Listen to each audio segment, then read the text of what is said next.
سہیل وڑائی صاحب ہمارے ساتھ موجود ہیں، سینئر تجزیہ کار، میں انہیں بھی آن بورڈ لے لوں، پھر ہم ڈسکشن کو ظاہر ہے آگے ہی بڑھائیں گے۔ سہیل وڑائی صاحب بہت شکریہ آپ کا، thank you so much for your time. Sir سب سے پہلے تو یہ فرمائیے، بڑا کروشل ٹائم چل رہا ہے پاکستان کی تاریخ کا، عمران خان صاحب نے لانگ مارچ اناؤنس کر دیا ہے، ابھی اس میں 1-2 دن باقی ہیں، آپ کو کیا دکھائی دے رہا ہے؟ کیا اس سے پہلے ایسی کوئی پاسبلٹی نظر آ رہی ہے کہ ان کی ڈیمانڈز پہلے ہی مان لی جائیں اور یہ لانگ مارچ نہ ہو؟ نہیں، بظاہر تو ایسا نظر نہیں آ رہا، لیکن ہونا ایسا ہی چاہیے۔ اگر میری خواہش پوچھیں تو میری خواہش تو یہی ہے کہ ساری سیاسی جماعتوں کے مشورے سے الیکشن کی ڈیٹ مقرر ہونی چاہیے۔ عمران صاحب کو بھی لچک دکھانی چاہیے کہ اگر کچھ تھوڑا سا ڈیلیڈ بھی اگر الیکشن کی ڈیٹ ملتی ہے تو اس کو قبول کر لیں، اور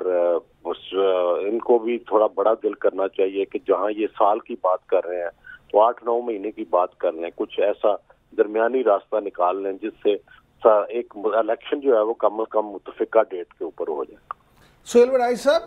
آپ جمہوریت کے بہت بڑے قدردان ہیں اور جمہوریت کو بہت بڑا درجہ دیتے ہیں، مجھے یہ بتائیں کہ موجودہ صورتحال میں آپ کو جمہوریت کا مستقبل کیا دکھائی دیتا ہے؟ انشاءاللہ جی، جمہوریت کا مستقبل روشن ہی ہے۔ تو عمران خان جمہوریت پہ یقین رکھتے ہیں، دوسری پارٹیاں جمہوریت پہ یقین رکھتی ہیں، سارے لوگ جمہوریت کے قائل ہیں، اور جمہوریت انشاءاللہ پاکستان میں پھلے پھولے گی اور پھلے پھولے گی۔ یہ سارے جمہوریت کے ہی تحفے ہیں، ساری جمہوریت کے ہی جو ہیں گفٹس ہیں جتنی پولیٹیکل پارٹی ہے۔ اچھا سہیل صاحب، ایک اور یہ بات کہ پھر عمران خان صاحب نے آج جو یہ مطالبہ کیا ہے کہ نیوٹرلز اب نیوٹرلز ہی رہیں، اس پہ آپ کیا کہیں گے؟ دیکھیں، یہ تو سب کی خواہش ہے، لیکن ہر ایک کا میننگ اس میں مختلف ہے کہ نیوٹرل اور نیوٹرل رہنے کا کیا مطلب ہے۔ کچھ سمجھتے ہیں نیوٹرل رہنے کا مطلب ہے میری حمایت، دوسرے سمجھتے ہیں نیوٹرل رہنے کا مطلب میری حمایت۔ میرا خیال ہے کہ نیوٹرل رہنے کا مطلب نیوٹرل ہی ہونا چاہیے، کسی کی حمایت نہیں ہونی چاہیے، کسی کی مخالفت نہیں ہونی چاہیے، کسی کے حق میں لابنگ نہیں ہونی چاہیے، اور کسی کی مخالفت میں کمپین نہیں ہونی چاہیے۔ خلالی صاحب بھی سوال کرنا چاہ رہے ہیں۔ جی جی ضرور۔ سہیل وڑائی صاحب، یہ چیز مجھے بتائیں، 3 مہینے سے زیادہ جو انٹرم گورنمنٹ، جو کیئر ٹیکر گورنمنٹ کو وقت ملتا ہے، اس سے زیادہ ٹائم گورنمنٹ کو کیوں چاہیے؟ آپ سمجھتے ہیں کہ اس سے زیادہ ٹائم کی کیا ضرورت ہے؟ مانے 3 مہینے کافی نہیں ہے، 3-4 مہینے؟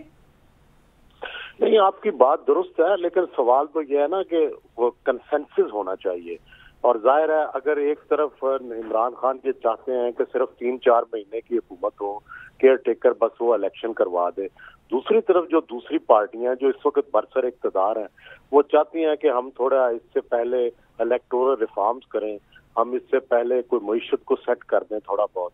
تاکہ پاکستان آگے چل سکے اور وہ بھی اپنا کچھ کہہ سکیں کہ ہم نے بھی کوئی کنٹریبیوٹ کیا ہے۔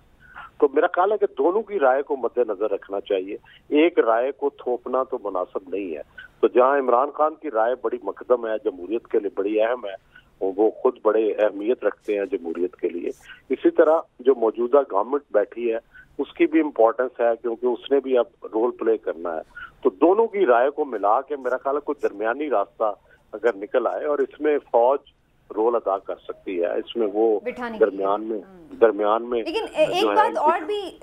جاننا چاہوں گی میں آپ سے سہیل وڑائی صاحب، کہ ایک یہ بڑا کہا جاتا ہے کہ جی لانگ مارچز، جلسے جلوس سے تو حکومت نہیں جاتی ہے، تو پھر حکومت بھی شاید اس لیے تھوڑا یہ سوچ رہی ہو سکتی ہے کہ جناب لانگ مارچ کر بھی لیں گے، آ کے بیٹھ بھی جائیں گے، کتنی دیر بیٹھیں گے، خود ہی تھک کے چلے جائیں گے، تو کیا اس کا واقعی کوئی اثر نہیں ہوتا؟ تو پھر یہ اتنے لانگ مارچز ہوتے کیوں ہیں؟ اگر نہیں، لانگ مارچ کا اثر ہوتا ہے، یہ نہیں بات، حکومت سٹینڈ سٹل ہو جاتی ہے، حکومت ڈسٹرب ہو جاتی ہے، سارا ملک سٹینڈ سٹل ہو جاتا ہے، یہ نہیں ہے کہ لانگ مارچ کا اثر نہیں ہوتا، چھوٹا سا جلسہ بھی ہوتا ہے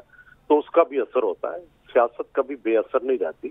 آپ اس کو اگنور کر سکتے ہیں کچھ عرصے کے لیے،